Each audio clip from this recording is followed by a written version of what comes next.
No niin, Enoselle pilkkikisat ja Pulukan Jussi. Siellä ensimmäinen lohi kiinni, kohta putkessa. Pekka auttaa. Jussi, miltä tuntuu? Kato, Kylestä otti kiinni. Ai, nyt Pekka nykäse se ylös sieltä. Jussi!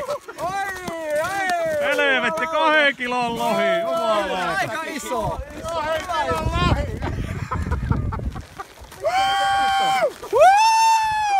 Katsokaa missä se on kiinni. Jumalauta. Koukku Kyleessä kiinni. Ei helvetti. Jussilla on hyvää tahtia.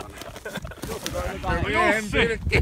Miltä tuntuu? Kaikki mulla. Aivan ihmeellinen tunne. Täällä ei kukaan saa varmasti mitään. Miten tää voi tulla?